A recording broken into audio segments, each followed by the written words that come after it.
America ও Iran পুরোদমে যুদ্ধ চলছে, জানিয়ে দেব হাতে থাকা সর্বশেষ আপডেট, আন্তর্জাতিক সংবাদগুলোর শিরোনাম, এরপর বিস্তারিত। প্রথমেই জানিয়ে দিব, শত্রুর মোকাবিলায় এক চুলো ছাড় নয় ইরানের সেনাপ্রধান। আরও জানিয়ে দিব, ইরানে আন্তর্জাতিক বিমান চলাচল শুরু কবে থেকে জানা গেল। আরও জানিয়ে দিব, ইরানের সঙ্গে বসতে ইসলামাবাদে পৌঁছালো মার্কিন প্রতিনিধি দল। সর্বশেষ জানিয়ে দিব, আমরা যুদ্ধ চাই না, কেবল আত্মরক্ষা করছি, ইরানি প্রেসিডেন্ট। শত্রুর মোকাবিলায় এক চুলো ছাড় নয় ইরানের সেনাপ্রধান। ইরানের সশস্ত্র বাহিনীর প্রধান আমির হাতামি দেশের স্বাধীনতা, সার্বভৌমত্ব এবং স্থল, আকাশ ও সমুদ্রপথের নিরাপত্তা রক্ষায় অমৃত্যু লড়াই চালিয়ে যাওয়ার অঙ্গীকার ব্যক্ত করেছে। রোববার 19 এপ্রিল এক বিবৃতিতে তিনি ঘোষণা করেন, ইরানের সেনাবাহিনী শত্রু যে কোনো আগ্রাসন মোকাবিলায় শেষ রক্তবিন্দু পর্যন্ত লড়াই করতে প্রস্তুত। আমির হাতামি জানান, দেশের সশস্ত্র বাহিনী প্রতিটি শাখার শত্রুর যে কোনো পদক্ষেপের বিরুদ্ধে চূড়ান্ত ও সিদ্ধান্তমূলক জবাব দেওয়ার জন্য সর্বদা সজাগ রয়েছে। একই সঙ্গে তিনি ইরানের সামরিক সক্ষমতা ও উন্নত ও আধুনিক করার উপর গুরুত্ব আরোপ করেন। তিনি আত্মবিশ্বাস প্রকাশ করেন, ইরানি সেনারা উৎসর্গের মানসিকতা এবং জিহাদি চেতনায় উচ্চজীবিত হয়ে নিজেদের উপর আবৃত দায়িত্ব পালনে অবিচল রয়েছে। দেশের সার্বভৌমত্ব রক্ষার কোনো আপোষ করা হবে না। উল্লেখ করে সেনা প্রধান বলেন, প্রতিটি সেনার আঙ্গুল এখন অস্ত্রের চিরাগারে রয়েছে। শত্রুর মোকাবেলা এবং মাতৃভূমির জন্য জীবন উৎসর্গ করতে তাদের মধ্যে কোনো দ্বিধা নেই। মূলত আঞ্চলিক উত্তেজনা এবং আন্তর্জাতিক চাপের মুখে নিজেদের সামরিক শক্তি ও জাতীয় সংকল্পের জানান দিতে ইরানের পক্ষ থেকে এমন কঠোর হুঁশিয়ারি দেওয়া হয়েছে।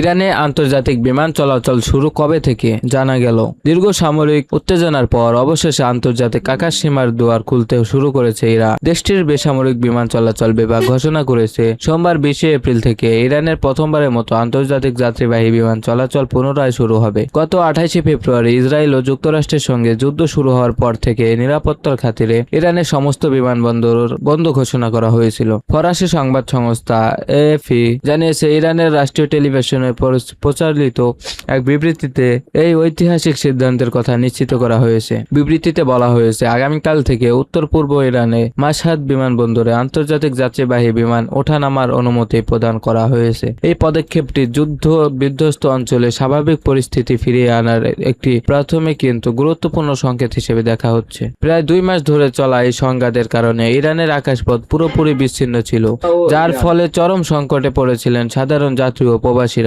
মাশহাদ বিমানবন্দর দিয়ে এই কার্যক্রম শুরু হওয়াকে একটি পরীক্ষামূলক ধাপ হিসেবে বিবেচনা করা হচ্ছে, যা সফল হলে পর্যায়ক্রমে রাজধানী তেহরান সহ অন্যান্য গুরুত্বপূর্ণ বিমানবন্দরের আন্তর্জাতিক ফ্লাইটগুলো সচল করা হতে পারে। কর্তৃপক্ষ জানিয়েছে, সার্বিক নিরাপত্তা ব্যবস্থা পর্যবেক্ষণ করেই এই সিদ্ধান্ত নেওয়া হয়েছে। ইরানের সঙ্গে বসতে ইসলামাবাদে পৌঁছালো মার্কিন প্রতিনিধি দল। ইরান ও যুক্তরাষ্ট্রের মধ্যে বহুল প্রতীক্ষিত দ্বিতীয় দফার শান্তি আলোচনার সামনে রেখে পাকিস্তানের রাজধানী ইসলামাবাদে সাজ রওয়া পড়ে গেছে। সংশ্লিষ্ট সূত্রের বরাতে জানা গেছে, আলোচনার উদ্দেশ্যে আজ রোববার 19 এপ্রিল ওয়াশিংটনের একটি দল ইসলামাবাদে পৌঁছেছে। আগামী সপ্তাহে এই দুই চিরপ্রতিদ্বন্দ্বী দেশের প্রতিনিধিদের মধ্যে সংলাপ অনুষ্ঠিত হওয়ার কথা রয়েছে। যদিও পাকিস্তান, ইরান বা মার্কিন প্রশাসনের পক্ষ থেকে আনুষ্ঠানিকভাবে এই আলোচনার সময়সূচি এখনো প্রকাশ করা হয়নি। বিদেশে উচ্চ পর্যায়ের প্রতিনিধিদের আগমনে ফেডারেল রাজধানী নিরাপত্তা ব্যবস্থা নজিরবিহীনভাবে জোরদার করা হয়েছে। ইসলামাবাদ পুলিশ এক বিবৃতিতে জানিয়েছে, পরবর্তী নির্দেশ না দেওয়া পর্যন্ত শহরের রেড জোন এবং বর্ধিত রেড জোন এলাকায় সব ধরনের যান চলাচল সম্পূর্ণ বন্ধ থাকবে। যাতায়াতের জন্য নাগরিকদের বিকল্প পথ ব্যবহার পরামর্শ দেওয়া হয়েছে। একই সঙ্গে ইসলামাবাদে ও রাওয়ালপিন্ডির জেলা প্রশাসন দুই শহরে সব ধরনের গণপরিবহন ও পণ্যবাহী যান চলাচল স্থগিত ঘোষণা করা হয়েছে। কোনো সুনির্দিষ্ট কারণ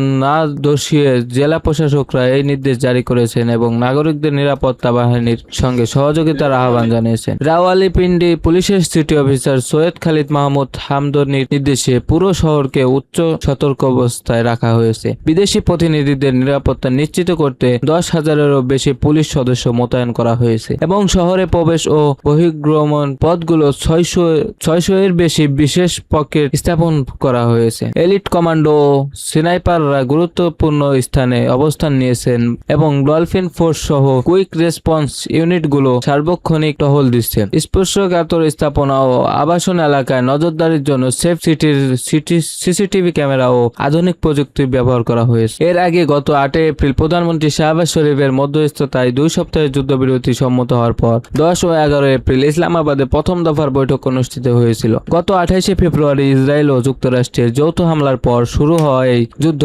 মধ্যপ্রাচ্যে ব্যাপক অস্থিরতা তৈরি করে। এরপর সেনা প্রধান ফিল্ড মার্শাল আসিম মনিরের তেহরানের সফরের মধ্যে দিয়ে পাকিস্তানে কূটনৈতিক তৎপরতা চালিয়ে যাচ্ছে। ইরানি পার্লামেন্ট স্পিকার মোহাম্মদ বাগের গালিবাফ এক টেলিভিশন ভাষণে জানিয়েছেন, ওয়াশিংটনের সাথে আলোচনায় কিছুটা অগ্রগতি হয়েছে, তবে এখনো অনেক মৌলিক বিষয়ে বড় ধরনের দূরত্ব রয়ে গেছে। অন্যদিকে মার্কিন প্রেসিডেন্ট ডোনাল্ড ট্রাম্প জানিয়েছেন যে ইরানের সঙ্গে বর্তমানে খুবই ফলপ্রসূ কথাবার্তা চলছে, তবে তিনি তেহরানকে কোনো ধরনের ব্ল্যাকমেইল করার চেষ্টা থেকে বিরত থাকতে সতর্ক করেছেন। তৃতীয় দফার এই আলোচনার মাধ্যমে সংঘাতের একটি স্থায়ী সমঝোতার পথ খুঁজছেন বিশ্ব নেতারা। আমরা যুদ্ধ চাই না, কেবল আত্মরক্ষা করছি।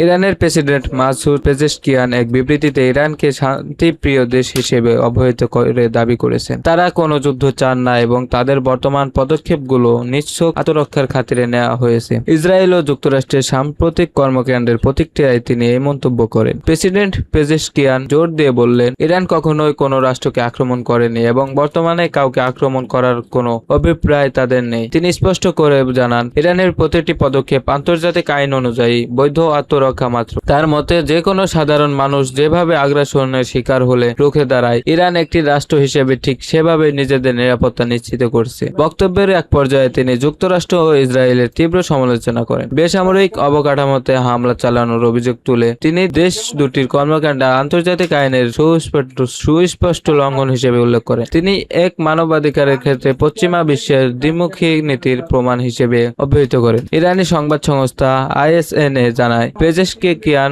আঞ্চলিক স্থিতিশীলতা এবং শান্তির প্রতি ইরানের অঙ্গীকার পুনর্ব্যক্ত করেছেন। তিনি বিশ্ববাসীকে এই বার্তা দিতে চেয়েছেন যে ইরানকে যুদ্ধকামী রাষ্ট্র হিসেবে উপস্থাপন করা ভুল, বরং তারা কেবল তাদের সার্বভৌমত্ব রক্ষায় বদ্ধপরিকর।